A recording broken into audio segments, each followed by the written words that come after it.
Merly, and I'm one of Kapampangan Camaro Vlogger. Bali for today mga kapatid, nandito tayo sa Barangay San Juan, Apalit, Pampanga, na kung saan makakasama natin ang isa sa pinakatanyag na mandudukit or gumagawa ng poon dito sa Pampanga. Yes, walang iba kundi si Sir Nicolas or mas kilala sa tinatawag na Nick Luge. Ayan, so Sir Nick Luge, kumusta naman po kayo? Ayan. So, bali Sir Nick, ilang taon na po kayong nag-uukit or gumagawa ng poon? 25 years. 25 years in service na po siyang gumagawa ng mga poon. Sino sa tingin niyo yung mga kasabayan yung mga pangalan ng mga panahon na yun? Mga during mo. So parang family business po talaga siya. So parang pasa-pasa na lang, tinuruan na lang po sila. And bali, mga kapatid, si Sir Nick Luge, siya po ang may-ari ng VDLR store na sikat sa Facebook ngayon. And so, siya po yung pinakamagaling sa paggawa. Gumagawa ka, Sir Luge, ng tawag dito, detalyado. Detalyado at saka manikin. Tapos yung fiber band, gumagawa din ba yun? Kaya ikaw gumagawa ng pinaka-modelo. Siya po talaga ang gumagawa daw ng pinaka-modelo ng mga fiber resin. So, pwede po natin makakita ng iba sa mga gawa mo.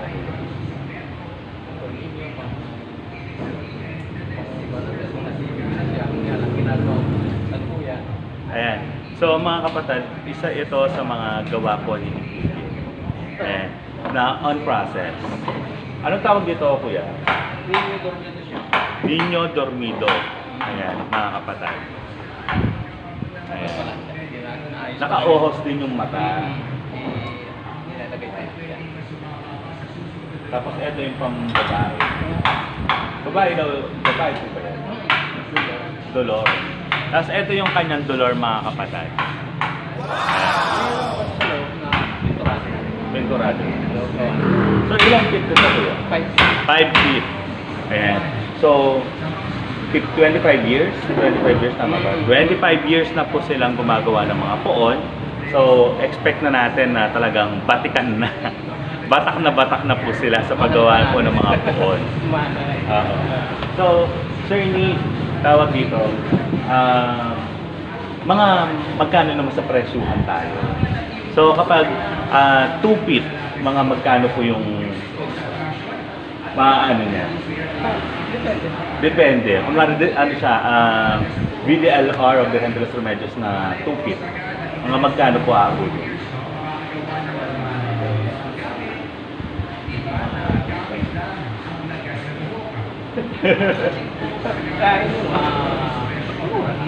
Mura lang daw. Sakto lang.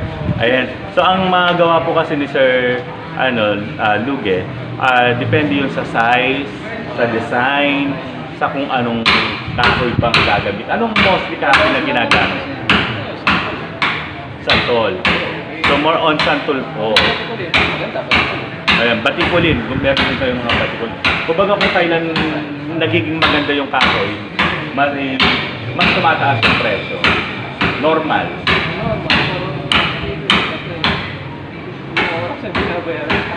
Ayun, yung talent po talaga daw ang binabayaran. Kasi, kumara ka, napulot ko lang yung Oo. isang So, karosa, kuya. Gumagawa din po ba kayo ng karosa? Ngayon, hindi kami So, hindi kayo gumagawa. Pero nag-e-anchor na ka. Magkano yung mga anchor mo? Depende sa... Depende rin po sa kung anong ipapagawa. Kasi alam ko may retoke pa yan, no?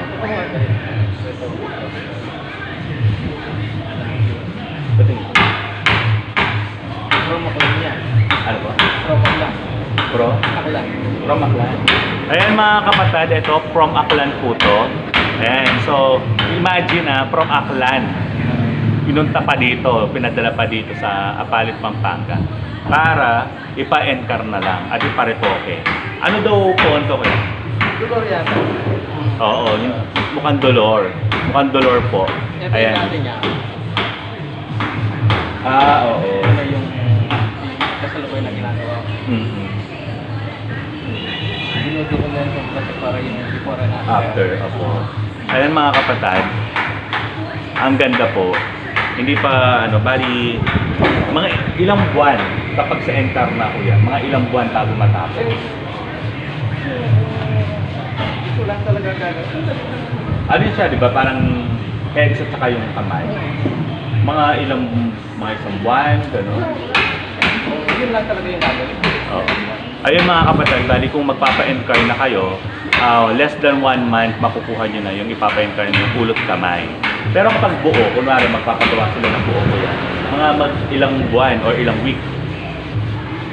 Hindi sa pila. Ayan. So, yun ang lagi ninyong tatandaan. Depende po yun sa pila.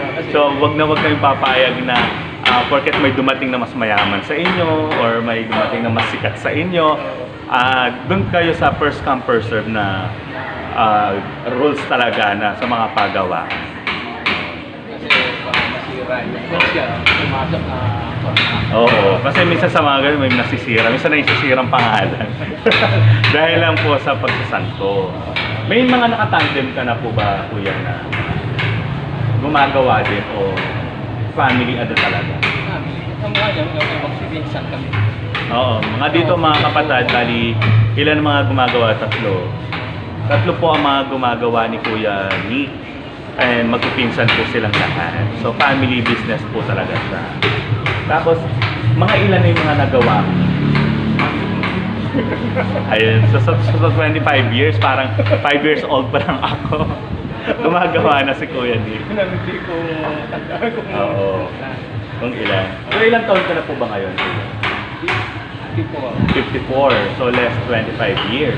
So 29? Oo, kasi kung pa lang ako, elementary pa lang. Elementary ka pa lang talagang umaano ka na sa pagbibilo. Kaya lang na ako. So, may mga instrument ka or equipment na ginagamit na pang titignan natin kung alam niya kung may mga pangalan ba ang mga ginagamit niyang mga materyales. So, bigyan mo ko ng isa kuya na always mong ginagamit. Halos ginagawa. Halos daw ginagamit lahat. Puro po mo Ito mga kapatid, ayan. Bali ito ginagamit to ni Kuya Nick sa kanyang paggawa po ng santo. At ang dami halos. Papakita ko po sa inyo mamaya kung gaano karami yung kanyang mga ganito na iba't iba yung sizes, no kuya? Iba-iba ang kanyang mga sizes sa pag-ukit po ng puon. Then, gumagawa din po ba kayo ng mga damit na pulda o may nagsusupply po sa inyo? Meron kayong gumagawa talaga na sariling nyo, ng supplier. Then yung sa buhok po ninyo, mostly kanino po kayo kumukuha? Gumagawa nito siyempre, kasi pag-ibat, kung walang hindi, kailangan Konektado ka. O, yun po yung totoo. Basta negosyo kaya marami kang supplier. Kasi kapag wala ang iba, kailangan meron kang makukuhanan. Hindi ka pwedeng okay gumagawa siya. Kasi pinakalaman siya. Oo. Kasi sasabi na kailangan siya. Oo. Kailangan niya. Tama. So, yung isa kasi sa lagi ko nakakasama sa or sinasabihan sa vlog ko, is si Tita Cecil. And isa rin siya sa mga gumagawa ng buhok. So, kung nagpapagawa rin po kayo minsan sa kanya kay Tita Cecil. At saka yung sa taga-Makabebe. Taga-Makabebe. Ayan. So mga kapatid, it shows na dito sa Pampanga, marami po talagang gumagawa ng mga buhok, santo. Pero syempre, titingnan din natin yung kalidad. Yung quality po ng gawa nila. Almost lahat naman po sila. Magaganda po ang mga gawa. Pero masyado lang kasing sikat si Sir Nick. Kapag nag-exhibit po kami, lagi po nandun yung pangalan yun. Kaya Nick Luge, ganyan. Tapos yung kay Layot po, kay Sir Layot. Kilala niyo po si Sir Layot. Dito rin po ba siya sa Apan? Ha? Becky siya. Yung dito si Sir Silvestre. Yung taga dito rin. Kamag-anak nyo rin. Ayun po, so kamag-anak din po nila si Sir Silvestre. Ang daming nag-uukit.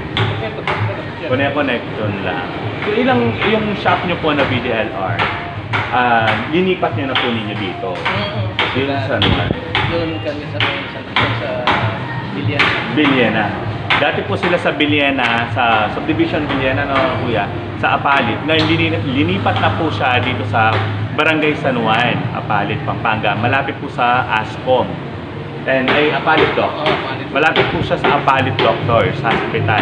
So, agad po ninyong malolocate yung kanyang shop dito. So, punta po kayo, free po kayong bumisita sa kanyang BDLR shop para makakuha po kayo ng mga ideas kung gusto po ninyo magpagawa or gusto niyo bumili ng mga tapos na, no, kuya? Mga ilan ba yung na dyan sa shop mo? Almost marami na rin, no? Marami na rin yan. Mga tabletop. Puro po mga tabletop yung gawa sa beer handle of Remedios. Ilang height yun? Kuwan lang yan eh, yung nandyan, yung naka-display, 14 inches lang yun, 4 cm. Okay lang po? 4 cm. Pero yung actual size, nandyan, Yung po yung pinaka-actual, yung nandun sa pinaka-harap. So yung pong height ng BDLR doon sa shop nyo, yun din po yung height ng original. Yung actual size. Ayun. Pero personal namin yan. So hindi nyo po siya binibenta.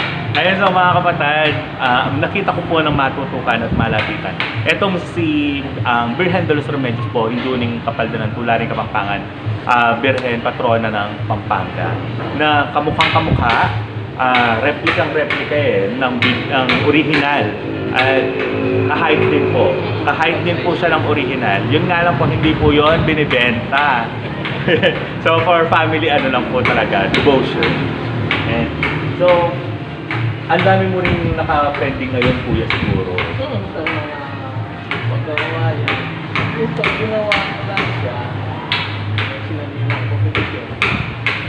So sumasali ka rin sa competition, kuya? Anong competition mo? Wala lang magka... Sa Betis ang sumasali na natin. Betis. Anong competition para sa mga naglililok? Kung October na to, baka, ewan ko lang, basta, kasi yung ginagawa yun. Saan po ginagawa yung Dukin Festival? Sa Betis, sa Torso. Sa Betis. Mga ano po yun, live po, live na. Tapos tatapusin mo yung isang... okay.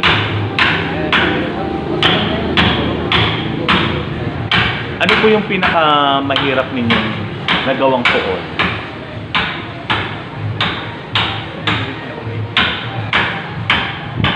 Madami na rin eh. Ito lang mahirap para sa akin. Sasabihin sa'yo, gusto ko ganito. Wala ka idea. Doon ka kakama. Okay. Kasi, may dala siyang picture. Kung sa lang gawin sa papagawa niya, may dala siyang picture, 3. Gusto ko magiging dito yung mahalim niya. Ito naman yung gagamitin mo para yung itsura niya. Ganun, yun o. Kasi wala akong Idea. Pero nagsasuggest din po kayo kung anong dapat na maganda. Ganyan.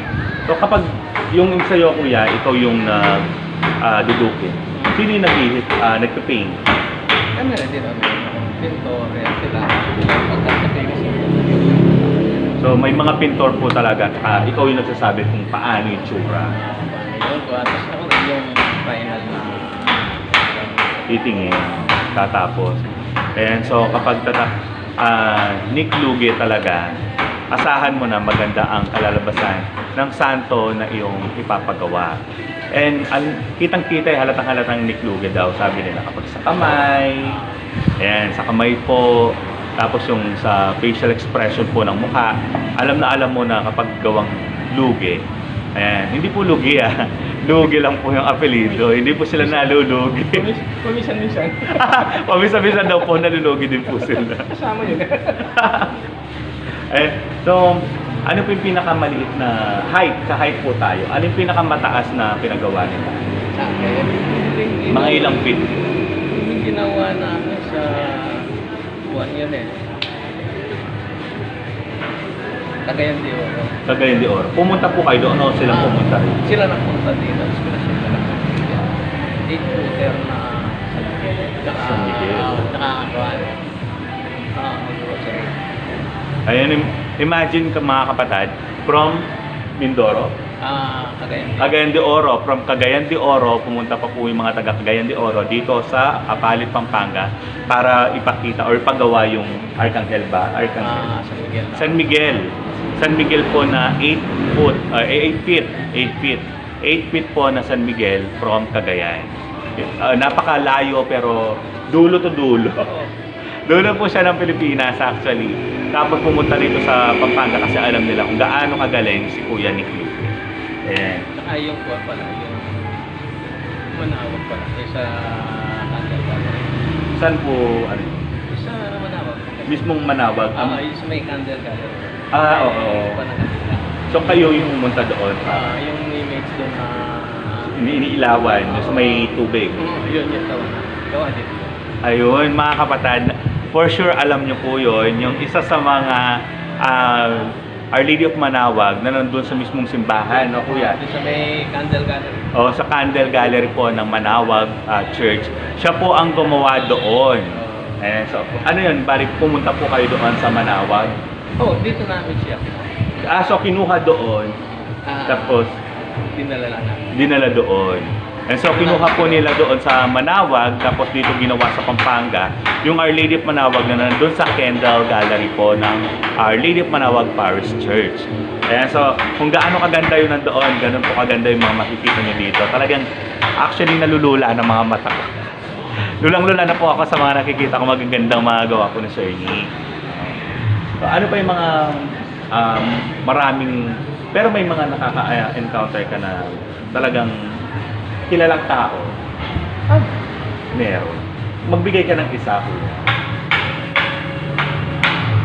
Isa ko naman. Doon. Ayan, mga kapatid.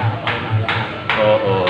So ang ating namayapang kaibigan na si Don Alan Tenco, nagpapagawa din po pala siya dito. Ano yung mga pinapagawa ng ating kaibigan? Mga Santo Niño na. Yun siguro yung mga minsan na pinagre-regalo niya. No?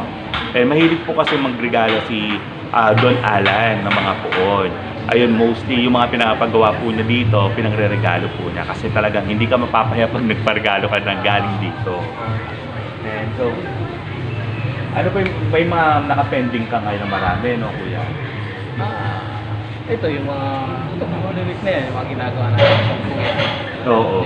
Dito lang yan sinakalit. Para napakaraming kuya, no, tawag dito. Masyado kayong busy. Yung na pag pumasok na yung January. Oo. Pag pumasok na yung January, busy na po ang mga nagdudupit or naglililok ng mga puon. Kaya kung gusto po niyo magpagawa ng mga puon na pang Holy Week, or kahit na mga December na po kayo pumunta or November. Yes, sa totoo lang kung wala Pandemic ngayon, sigurado marami, no? October pa lang October. Marami na. Oo. Ayun, ganun po karami. Buti na lang, itong year na to, wala tayong posisyon. Yung ibang nagpapagawa, nagkaroon sila ng oras. Oras. Mapaayos nila yung nila o magpagawa. Kaya kung ako kuya kunwari, magpapagawa ko ng dormition. Yung nakahigang birhen. Mga 3 feet, mga gano'n. Mga magkano aabutin? Meron ako dyan. Meron daw siyang gawa. Wala akong dalang pera. May maliit lang siya. Table top. Ay, oo, nandun sa dito sa may salamin. Mga magkano yung mga palagay mo? Bigyan mo ako ng mga kailangan kong i-prepare na budget.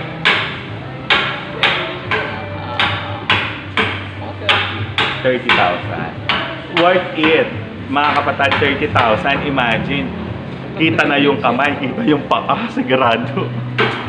Ay, siyempre, kita yung paa, kuya. Kapag kita po kasi ang paa, medyo mahal po talaga. Kasi wala siyang base, nakahiga lang. Pero kung gusto ko, kuya, pa nagpagawa ko ng dormition, yung hindi siya masyado nakahiga. Yung parang nakapa-slant lang siya ng po. Oo. Ayan. Naka-curve lang siya ng konti, hindi siya yung tonong higa-higa. Ayan, mga kapatid. So, kung gusto niyo pong, may Facebook ka, kuya. Yung kay Ate Neri pa. Ayun, yung sa asawa po niya, kay Ate Neri Luge. Ayan, pwede niyo po siyang i-add doon.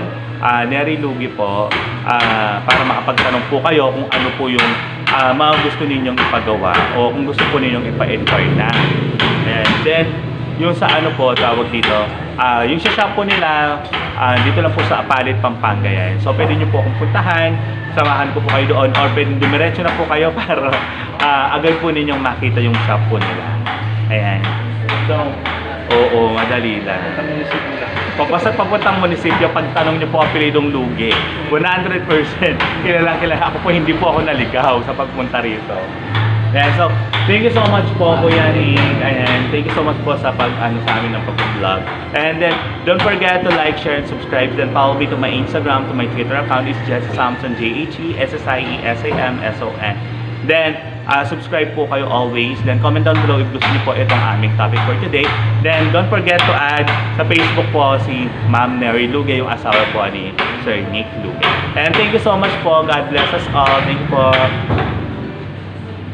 And mga kapatid, bali nandito tayo sa isang kwarto kung saan makikita natin yung mga finished product po ni Sir Nick. Ayan. Sir Nick, ano tong mga dolor tsaka San Juan? Ayan mga kapatid, so isang dolor na ulo at saka isang San Juan. Kaya pindeng buntok na rin ang nagawan ang bababa na yung cross. Kuya Nick, ang gwapo naman ng San Juan. Parang buhay na buhay po. Ayan mga kapatid, parang buhay na buhay. May kwestong... Anong tawag po sa...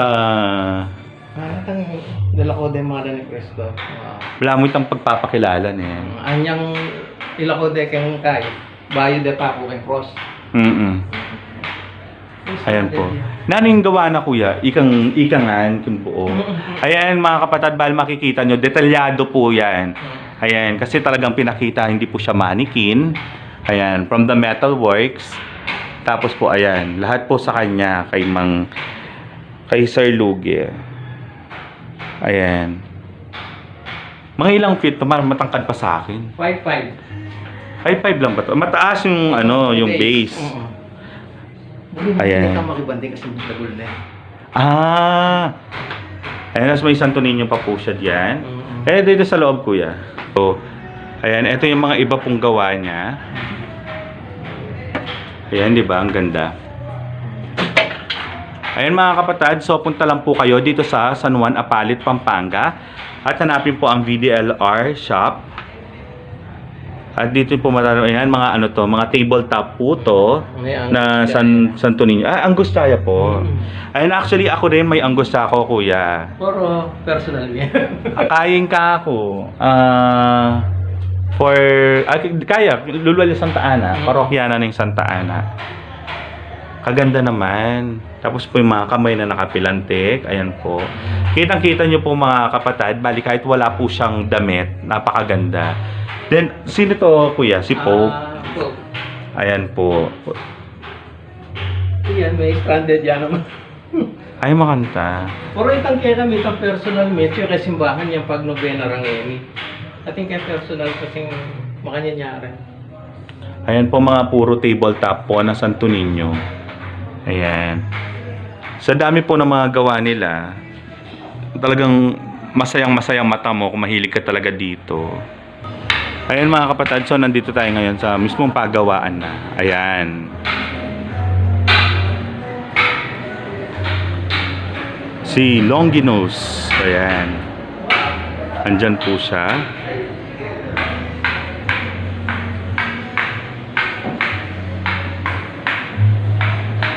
Ang laki po ng kanyang pinakapagawaan.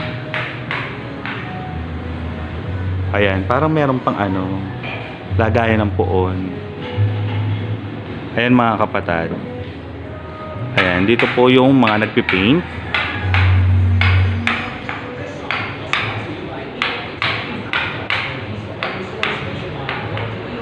Kuya, anong ginagawa mo niyan?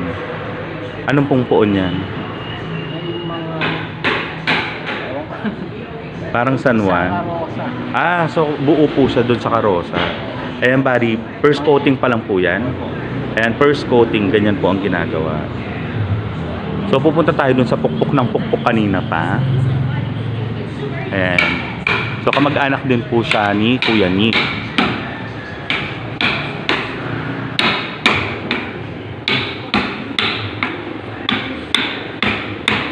Ayan, bali isa po sa mga kamag-anak ni Kuya Nick. at siya ang gumagawa at nag-uukit ng pinakakatawan po ng puon.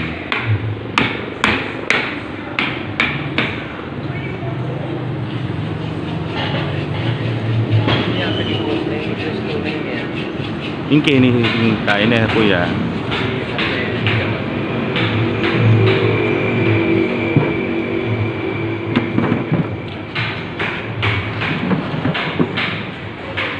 Ayan, ang ganda. So, dyan po siya. Ayan. Siya po yung nakapako dyan sa karosa. Ayan. Napakalaki po ng ng shop at saka ng pagawaan po ni Kuya. Ayan.